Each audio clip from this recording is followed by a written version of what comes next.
तो आज हम एक बहुत ही कमाल की कविता पर बात करने वाले हैं, देबानंद बेरा की।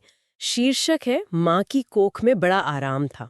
हाँ, शीर्षक ही अपने आप में बहुत कुछ कह देता है। बिल्कुल। मैं इसकी पहली कुछ पंक्तियां सुनाती हूँ, बस एक अंदाजा देने के लिए।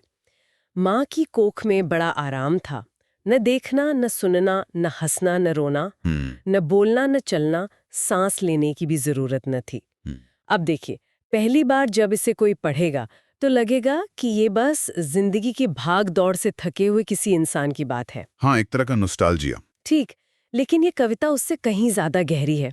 आज हम इसी की एक गहन पड़ताल करेंगे। गर्भ की शांति से शुरू करके जिंदगी के उतार चढ़ाव से गुजरते हुए एक ऐसे मोड़ तक पहुंचेंगे जो मतलब सब कुछ बदल देता है। और ये सफर इसलिए दिलचस्प है क्योंकि एक बहुत ही जानी पहचानी अपनी सी लगने वाली भावना से शुरू होता है। कौन नहीं चाहता कि जिंदगी की टेंशन से दूर कहीं कहीं सुकून मिले। सही बात है। कविता इसी भावना को पकड़ती है और फिर उसे एक ऐसे आईने में दिखाती है जहां हमें जिंदगी का बिल्कुल नया मतलब नजर आने लगता है। बिल्कुल। तो चलिए शुरू से शुरू करते हैं। कविता का जो पहला हिस्सा है वो पूरी तरह से गर्भ के अंदर के माहौल पर है। हम्म। कवि ने जो शब्द इस्तेमाल किए हैं वो एक परफेक्ट शांति की तस्वीर बनाते हैं। न देखना न सुनना।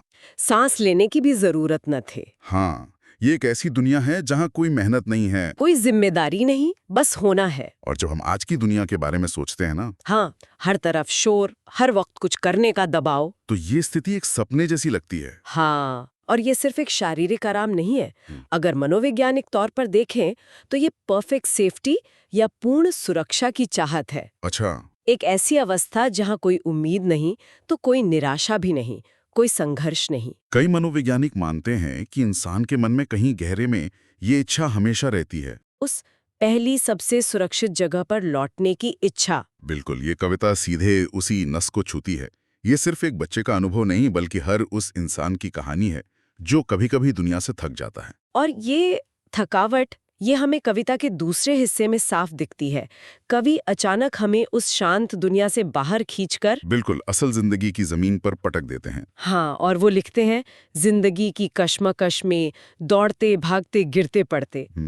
ये कुछ शब्द ही पूरी जिंदगी का सार बता देते हैं, है ना? सही बात है। वो आगे कहते हैं कि जब भी वो थक के जब चूर होता था, दिल जब बेचैन होता था, तो उन्हें उसी कोख के आराम की याद आती थी। यहाँ एक सवाल उठता है, क्या ये याद एक सुकून देने वाली चीज है या फिर जिंदगी की सच्चाई से भागने का एक तरीका? ये बहुत जरूरी सवाल है। देखिए, एक सर पर तो ये याद एक मेंटल एस्केप है, एक मानसिक पनाहगाह। मतलब एक सेफ स्पेस। हाँ बिल्कुल। जब असल दुनिया बहुत ज्यादा भारी पड़ने लगती है तो मन में एक ऐसी जगह बना लेना जहां कोई तकलीफ ना हो, ये एक तरह का सेल्फ डिफेंस मैकेनिज्म है।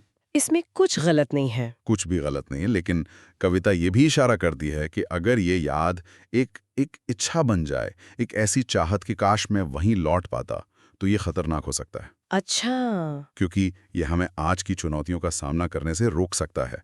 कवि उस आराम को एक आदर्श की तरह याद कर रहे हैं और यहीं से कहानी में एक बहुत बड़ा मोड़ आने वाला है। हाँ, और वो मोड़ इतना नाटकीय है कि पाठक को एक झटका सा लगता है। कवि उस आराम को इतनी शिद्दत से चाहते हैं कि एक दिन उनकी ये मुराद पूरी हो जाती है। वो लिखते हैं, एक दिन सुबह उठकर देखा ये क्या गजब हो गया, जिस चीज का इंतजार था हो बहू वो हो गया। ये लाइन पढ़ते ही उत्सुकता होती कि आखिर ऐसा क्या हुआ। हाँ, क्या कोई चमत्कार हो गया? और फिर कवि जो बताते हैं वो और भी हैरान करने वाला है। वो उसी अवस्था के बारे में बताते हैं जिसकी वो कामना कर रहे थे। शब्द लगभग वही हैं।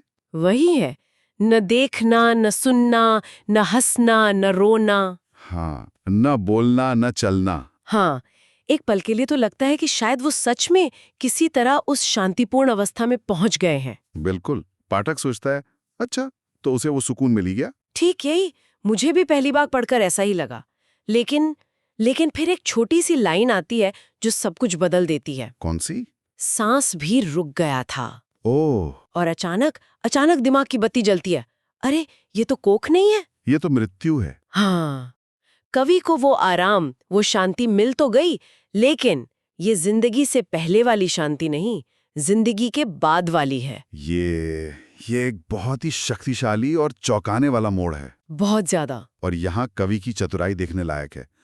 उन्होंने एक ही जैसे विवरण का इस्तेमाल करके दो बिल्कुल अलग सच्चाइयों को आमने सामने खड़ा कर दिया है। सही बात। एक है जन्म से पहले की शांति, जिसमें अनंत संभावनाएं छिपी हैं। और दूसरी है मृत्यु के बाद की शांति, जो हर संभावना का अंत है। वर्णन एक जैसा, लेकिन मतलब जमीन आसमान का। बिल्कुल। और ये मोड़ हमें ये सोचने पर मजबूर करता है कि हम जिस शांति या आराम के पीछे भागते हैं, क्या हम वाकई उसका असली मतलब समझते हैं? कहीं हम आराम के नाम पे जिंदगी का अंत तो नहीं मांग रहे। एग्जैक्टली। और यही सवाल हमें कविता के दिल तक ले आता है। वो एक चीज जो इन दोनों अवस्थाओं को एक दूसरे से बिल्कुल अलग बनाती है। कवि इस अंतर को बहुत साफ शब्दों में बताते हैं। अंतर सिर्फ एक ही था। क्या? उस शरीर में एक दिल था, दिल में एक धड़कन था। इस शरीर में दिल तो है, पर धड़कन रुक गया था। वाह। और बस इसी एक लाइन में पूरी कविता का सार छिपा है। बिल्कुल, वो सारी कश्मकश, वो गिरना पड़ना, वो सब कुछ उस एक धड़कन की वजह से ही था। हाँ। और यहाँ धड़कन का जो गहरा मतलब है ना, उसे समझना बहुत जरूरी है। ये सिर्फ एक बायोलॉजिकल प्रोसेस नहीं है, सिर्फ दिल का पंप करना नहीं है। तो फिर क्या है? कवि खुद इसे समझाते हैं जब वो कहते हैं, वो सिर्फ एक धड़कन नहीं, इस जीवन का तरंग था। तरंग? हाँ, तरंग, यानी एक लहर, एक वाइब्रेशन। ये सब कमाल का है। हाँ। तरंग में उतार भी है और चढ़ाव भी। उसमें ऊर्जा है, गति है, संगीत है और शोर भी है। यही तो जीवन है। बिल्कुल। जीवन कभी भी एक सीधी लकीर नहीं होता, वो एक तरंग की तरह होता है। अरे वाह, जीवन का तरंग, ये तो मैंने सोचा ही नहीं था। इसका मतलब तो ये हुआ कि कोख का वो आराम इसलिए कीमती था क्योंकि वो इस तरंग की तैयारी थी। हाँ, उसकी शुरुआत का इंतजार था। और मृत्यु की शांति एक खालीपन है, क्योंकि वहां ये तरंग खत्म हो चुका है। एकदम। इससे तो पूरी कविता का नजरिया ही बदल जाता है। पूरी तरह से। अब कविता की आखिरी पंक्ति का असली मतलब समझ आता है। और बस उस धड़कन के लिए ही माँ की कोख में बड़ा आराम था। इस पंक्ति तक आते आते पहली पंक्ति का अर्थ 180 डिग्री घूम जाता है। सही बात है। शुरू में माँ की कोख में बड़ा आराम था, एक शिकायत लग रही थी, जिंदगी से पलायन की इच्छा। हाँ, लेकिन अंत में वही पंक्ति एक गहरी समझ और शुक्रगुजारी का भाव बन जाती है। वो आराम इसीलिए खास था क्योंकि वो उस धड़कन को जन्म देने वाला था, उस जीवन के तरंग की भूमिका तैयार कर रहा था। तो इसका मतलब ये हुआ कि कवि हमें ये नहीं कह रहे कि जिंदगी के संघर्षों से भागो। नहीं, बिल्कुल नहीं। बल्कि वो ये कह रहे हैं कि यही संघर्ष, यही कश्मकश, यही दौड़ते भागते गिरते पड़ते का अनुभव ही उस धड़कन को, उस तरंग को मायने देता है। हाँ। अगर जिंदगी में कोई चुनौती ही ना हो, कोई उतार चढ़ाव ही ना हो, तो शायद उस धड़कन का कोई मतलब ही ना रह जाए। आपने बहुत अच्छी तुलना की है। एक शांत तालाब और एक बहती नदी में जो फर्क है, वही फर्क मृत्यु की शांति और जीवन के तरंग में है।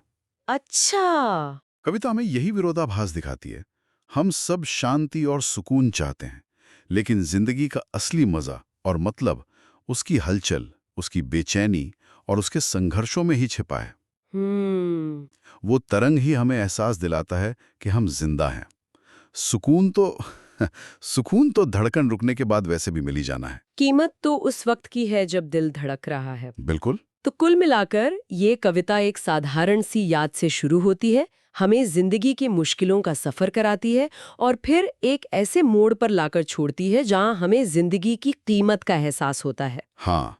ये हमें याद दिलाती है कि हम जिस आराम के पीछे भागते हैं वो बिना जीवन की धड़कन के, बिना उस तरंग के शायद बिल्कुल बेमानी है। हाँ, और ये कविता आज के समय में मुझे लगता है और भी ज्यादा प्रासंगिक हो जाती है। कैसे? हम सब work life balance, mental peace की बात करते हैं, जो बहुत जरूरी भी है, लेकिन कभी-कभी इस शांति की तलाश में हम जीवन की चुनौतियों से ही कतराने लगते हैं। ये तो होता है। हम हर चीज में आराम और आसानी ढूंढते हैं।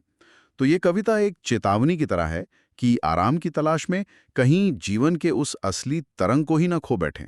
ये तो सच में एक गहरी और सोचने वाली बात है, और शायद यही वो सवाल है जिसके साथ हम आज की इस चर्चा को समाप्त कर सकते हैं। जरूर।